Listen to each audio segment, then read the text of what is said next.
Today's message is the life we have planned is not always the life we are to live. Boy, do we know that one to be true. During this discussion of this tweet, we talked about the lives that we wanted to live, or that we thought we were going to live when we were little. And Pat said that she wanted to be an archaeologist. And I wanted to be a nun. So she didn't become an archaeologist because it was not that practical to be an archaeologist. And I did not become a nun because I found certain things that I didn't like once I was inside. So I don't think it was my path. I don't think it was my calling.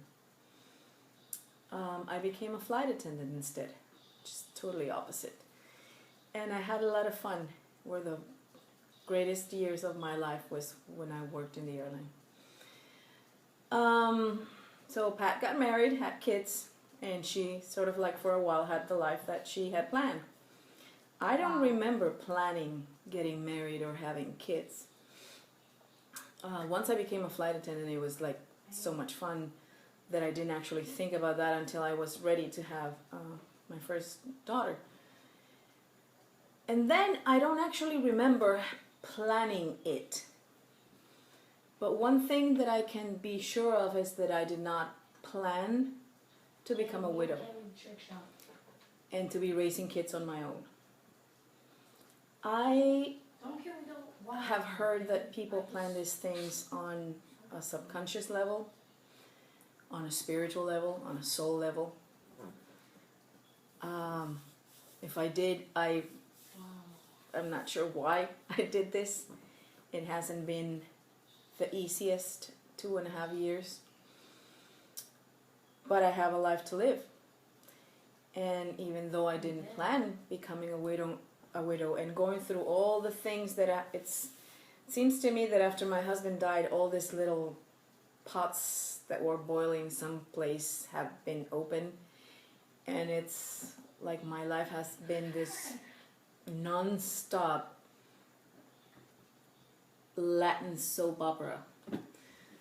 And I'm not so fond of soap operas. So I just, I'm not sure when I planned this or if I did,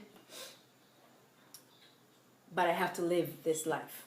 And I have to continue living, and I have to continue getting up every morning, and I have to continue feeding my children, and I have to continue working to support them, and I have to continue setting an example for them to know that whether life treats you with flowers and rainbows every day, or if there's a storm going on in your life, you still need to continue and carry on and take an extra step and get out of bed and do one thing at a time. And I don't even like to plan many things now because I'm not sure that they will fulfill. So what I try to do is I plan little things that I can have control over, like a dinner or watching a movie or certain things that I feel I have control over. But bigger things I don't think I can plan, even though vacations need plannings and going to college like my daughter is going needs planning, moving needs planning, but I feel a little bit, reluctant to do those plans because if they don't go how they're supposed to go or how I plan them, I think that I would, be bringing a little bit more drama into a life that it's already full of drama. I like to plan little things, like I said, dinners and things like that, and those are the ones that I can control, that I can have as something that I can accomplish. To me, fulfilling something like that small would give me a sense of accomplishment. So maybe I'm rambling, I don't know, it's been quite a week this time, and I guess that the message would be, if you plan something and it's not happening, how are you coping with it? What actions are you taking? Are you taking a different route? Are you still living without the plans you made? And I think I'd like to hear about what your plans were. Thank you.